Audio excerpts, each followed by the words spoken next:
노예 의지론 1. 기독교에 있어서 확신에 찬 주장들의 필요성에 대하여. 먼저 나는 우리의 주장을 손상시키고 당신 자신의 주장을 아름답게 장식하는 시도를 하고 있는 당신의 서문에 나오는 몇몇 논지들을 훑어보고자 한다. 우선 살피건대 다른 곳에서 당신이 내가 너무 대담하게 확신에 찬 주장을 하고 있다고 하여 나를 비난하고 있는 것처럼 여기 이 책에서도 당신은 이렇게 말하고 있다. 나는 확신에 찬 주장들에 거의 만족을 할 수 없어서 성경에 범할 수 없는 권위와 교회의 결정이 허용하는 곳마다에서 회의론자의 입장을 쉽게 취하고자 한다. 물론 나는 성경과 교회가 규정하는 모든 것들에서 그것을 내가 따르든 따르지 않든 나의 판단을 그것들의 권위에 기꺼이 종속시키고 있다. 이것이 당신에게 설득력 있는 관점이다. 나는 그러한 감정들을 촉발시키고 있는 것은 당신의 자비심 많은 마음과 화평에 대한 사랑 때문이라고 생각한다. 만약 다른 사람이 그러한 감정들을 표현하였다면 나는 내가 늘 하던 방식으로 그를 공격하였을 것이다. 나는 당신에게조차도 비록 당신이 선이라고 할지라도 그러한 생각을 가지고 더 이상 어그러진 길로 가도록 허용하지는 않을 것이다. 확신에 찬 주장을 좋아하지 않는 것은 그리스도인의 심장을 보여주는 표지가 아니다. 실제로 그리스도인이라면 확신에 찬 주장들을 기뻐하여야 한다. 자, 우리가 확신에 찬 주장들에 의해 오도되지 않도록 하기 위하여 여기서 확신에 찬 주장이라는 말을 통해 나는 당신의 토대를 확고히 하고 당신의 입장을 표명하고 그것을 고백하고 그것을 옹호하며 그것을 굽히지 않고 힘쓰는 것을 의미한다는 것을 말해두고자 한다. 나는 이 용어가 고전 작가들이나 현재의 용례에서 다른 의미로 사용된다고 생각하지 않는다. 그리고 나는 위로부터 성경에서 우리에게 전해진 것에 대한 확신에 찬 주장에 관하여 말하고 있다. 그 영역 밖에서 우리는 에라스무스나 다른 선생으로 하여금 의심스럽거나 유익이 없거나 불필요한 문제들에 대하여 확언들과 주장들은 우둔할 뿐만 아니라 더 나아가 불경건하다고 우리에게 말하게 할 필요가 없다. 바울은 그들을 흔히 충분하게 정죄하고 있다. 그러나 나는 우스꽝스러운 웅변가가 가자미에 대하여 말하는 것처럼 당신이 한 주제를 잡고는 다른 주제를 이야기하려고 하지 않을 것이며 자유의지에 관한 신조가 의심스럽거나 불필요하다고 주장할 만큼 당신이 불경건하거나 미쳐 있지 않다고 생각하기 때문에 당신이 여기서 그러한 것들에 관하여 말하고 있다고 생각하지 않는다. 이제 회의론자들과 학구파들은 우리 그리스도인의 사귐에서 떠나라. 확신에 찬 주장할 사람들, 스토아 철학자들보다 2배나 확고한 사람들을 갖도록 하자. 사도 바울의 말을 들어보자. 얼마나 자주 그는 바로 양심, 가장 높은 정도의 확실성과 확신에 대한 주장인 온전한 확신을 요구하는가. 로마서 10장 10절에서 바울은 그것을 시인이라고 부른다. 입으로 시인하여 구원에 이르느니라. 그리스도는 이렇게 말씀하신다. 누구든지 사람 앞에서 나를 시인하면 나도 하늘에 계신 내 아버지 앞에서 저를 시인할 것이요. 마태복음 10장 32절. 베드로는 우리에게 우리 안에 있는 소망의 이유를 제시하라고 명한다. 베드로전서 3장 15절. 이래도 더 많은 증거가 필요한가? 그리스도인들에게 확신에 찬 주장보다 더 친근하거나 특색 있는 것은 없다. 확신에 찬 주장들을 버리라. 그러면 당신은 기독교를 버리게 될 것이다. 왜? 성령이 그리스도를 영화롭게 하고 그리스도인들 속에서 그리스도를 죽을 때까지 고백할 수 있도록 하기 위하여 성령이 그리스도인들에게 주어지고 있지 않은가? 당신이 고백하고 주장하는 것을 위하여 죽는 것은 확신에 찬 주장이 아닌가? 또 성령은 온 세상에 침투하여 마치 세상에 싸움을 거는 것인 양 세상으로 하여금 죄를 알게 할 목적으로 강하게 주장한다. 바울은 디모데에게 책망하며 때를 얻든지 못 얻든지 힘쓰라고 말한다. 디모데후서 4장 2절. 어떤 것들에 대하여 남들을 책망하면서 그것들을 실제로 믿지 않거나 요동없이 주장하지 않는 사람이 있다면 그 사람은 어릿광대이리라. 나는 그런 사람은 안티키라로 보내야 한다고 생각한다. 그러나 나는 태양을 보는 것보다도 더 명약관화한 것을 놓고 시간과 말을 허비하고 있는 것으로 보아 이 세상에서 가장 바보이다. 어떤 그리스도인이 우리가 확신에 찬 주장들을 비난하여야 한다는 생각을 참을 수 있는가? 그것은 모든 신조와 경건을 단숨에 부인하는 게 될 것이다. 이는 신조와 경건과 모든 교의들은 아무것도 아니라고 확신에 찬 주장을 하는 것이다. 그렇다면 왜 당신은 나는 그러한 주장들 속에서 어떠한 만족도 찾지 못하며 다른 무엇보다도 교의적이지 않은 성향을 좋아한다고 확신 있게 주장하는가? 당신은 당신이 여기서 그리스도에 대한 신앙 고백과 그의 가르침들을 가리키고 있는 것이 아님을 틀림없이 이해시켜야 할 것이다. 똑똑히 기억해 두어야 한다. 그리고 나는 당신에게 경의를 표하여서 내가 정상적으로 사용하는 권리를 포기하고 당신의 진짜 생각과 동기에 대한 모든 추측을 삼가고 있다.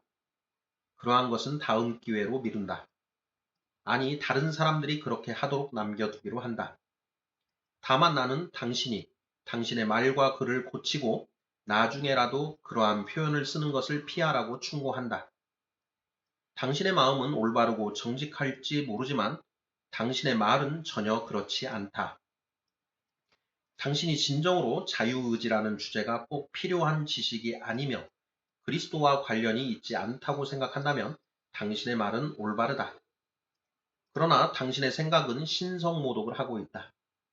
당신이 이 지식이 꼭 필요한 것이라고 생각한다면 당신의 생각은 옳지만 당신의 말은 신성모독을 하고 있다. 그러나 자유의지라는 특정한 문제에 국한시키지 않고 모든 종교적 교의들 전반에 대하여 말하고 있는 내가 인용한 말들에 관하여 당신은 무엇이라고 할 것인가? 거기에서 당신은 성경에 범할 수 없는 권위와 교회의 결정들이 당신에게 그렇게 하도록 허용한다면 당신은 확신에 찬 주장들을 좋아하지 않기 때문에 회의론자의 입장을 취할 것이라고 말하였다. 범할 수 없는 권위와 교회의 결정들을 말하는 사람은 얼마나 변화무쌍한 사람인가? 마치 당신이 성경과 교회를 대단히 존중하기라도 하는 것처럼 하면서 이와 동시에 당신은 회의론자가 될 자유를 갖고 싶다고 우리에게 말하고 있으니 어떤 그리스도인이 그처럼 말할 수 있는가? 당신이 무익하고 불확실한 가르침들에 관하여 말하고 있다면 당신은 우리에게 어떤 새로운 것을 가져다 주는가? 모든 사람들이 그러한 문제들에 있어서 회의론자가 될 자유를 원하지 않는가? 모든 그리스도인들은 사실 자유롭게 그러한 자유를 이용하여 어떤 견해의 노예 같은 추종자들이 된 자들을 비난하지 않는가? 아니면 당신은 모든 그리스도인들은 쓸데없는 것들을 교의로 가지고 있는 사람이라고 생각하고 있는 것이다. 그들의 확신에 찬 주장들을 놓고 싸우고 다투는 것은 어리석은 짓이라고 보고 있기 때문이다. 그러나 당신이 본질적인 진리들을 대상으로 말하고 있는 것이라면 왜 그러한 것들에 관하여 정확히 아무것도 주장하지 않을 자유를 원하면서 그보다 더 불경건한 주장을 할 수 없는가? 오히려 그리스도인은 이렇게 말할 것이다. 나는 회의론적 행동 원칙들을 그리 좋아하지 않기 때문에 나의 육체의 연약함이 허용하는 한 나는 성경이 가르치는 모든 것에서 성경을 단단하게 부여잡고 그 가르침을 확신 있게 주장하는 것을 나의 변치 않는 준칙으로 삼고자 하며 또한 성경이 결정하고 있지 않은 비본질적인 것들에 관하여서도 가능한 한 단정적이 되기를 원한다. 왜냐하면 불확실성은 세상에서 가장 비참한 것이기 때문이다. 이제 우리는 당신의 다음 구절에 대하여 말해보고자 한다. 나는 그것들이 규정하는 모든 것에서 내가 그것을 따르든 따르지 않든 이러한 권위들의 나의 판단을 기꺼이 종속시키고자 한다. 에라스무스, 당신의 말은 무엇을 뜻하는가? 당신의 판단을 성경에 종속시키는 것으로는 부족하단 말인가? 당신은 당신의 판단을 교회에도 종속시키는가? 어째서 성경이 먼저 해결하지 못한 것을 교회가 해결할 수 있단 말인가? 그리고 바울이 고린도전서 14장 29절에서 다른 이들은 분변할 것이요 라고 말하고 있듯이 교회의 결정들을 형성한 자들을 판단할 자유와 권세를 위한 여지를 당신은 남겨두고 있는가? 바울은 그러한 권세가 있다고 규정하고 있음에도 당신은 교회의 결정들을 판단할 수 있다는 것에 반대하는가? 당신이 우리로부터 사람들의 결정들을 판단할 권능을 앗아가고 우리로 하여금 인간의 권세에 무비판적으로 추종하도록 만드는 당신의 새로운 유행의 경건, 이 신기한 유의 겸손은 도대체 무엇인가? 하나님의 기록된 말씀이 그렇게 하도록 어디에서 우리에게 말하고 있는가? 그리고 어떤 그리스도인이 성경과 교회의 명령들을 무시하고 내가 그것을 따르든 따르지 않든이라고 말할 수 있는가? 당신은 그 명령들을 존중하면서도 당신이 그것들을 따르든 따르지 않든 그것은 문제가 되지 않는다는 것인가? 아마 당신은 따른다라는 말을 통해 회의적인 방식으로 의심함이 없이 절대적인 확신을 가지고 고수하는 것을 의미한다고 우리에게 말하고자 할 것이다. 그러나 따른다는 말이 보고 완벽하게 이해한다를 의미한다면 도대체 따를 수 있는 사람이 존재할 수 있는가? 그렇다면 어떤 것들을 따를 수 있는 사람이 다른 것들을 따를 수 없다는 것은 결코 사실이 아닐 것이다. 왜냐하면 어떤 하나를 따르는 사람은 모든 것을 따를 것이기 때문이다.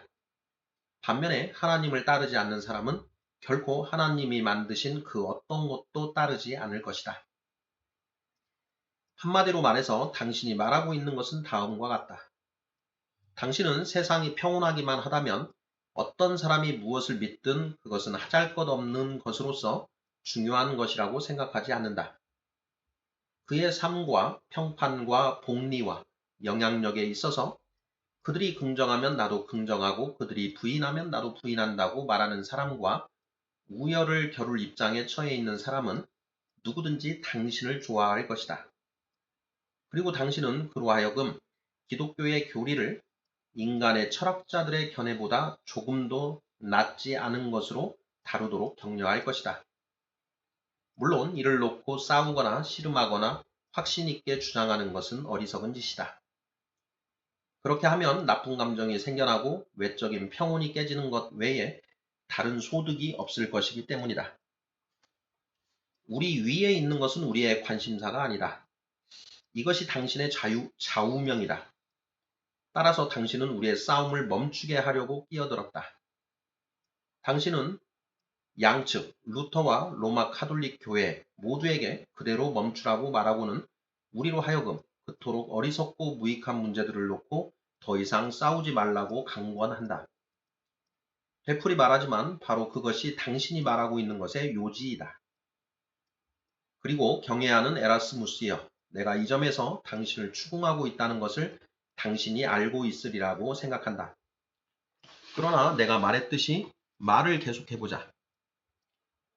잠시 동안 나는 당신의 마음은 죄가 없다고 선언한다. 그러나 당신은 앞으로 이런 식으로 글을 써서는 안 된다. 감정이 깃드는 심장과 마음을 감찰하시고 어리석은 변론으로 속지 않는 하나님의 영을 두려워하라. 내가 이것을 말하는 이유는 이제부터 당신이 우리 측의 완고함과 완악함을 비난하기를 그치도록 하기 위함이다.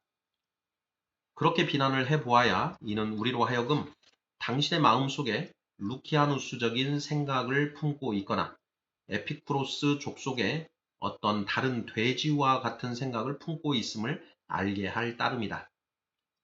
그 족속은 무신론자 자체이기 때문에 하나님을 믿고 하나님을 고백하는 모든 자들을 은밀하게 즐기는 대상으로 여긴다. 우리로 하여금 자유롭게 주장하고 이 주장들 속에서 우리의 만족과 기쁨을 발견하도록 내버려 두어라. 그리고 당신은 회의론자들과 학구파들에게 갈채를 보내면 된다. 그리스도께서 당신을 부르실 때까지.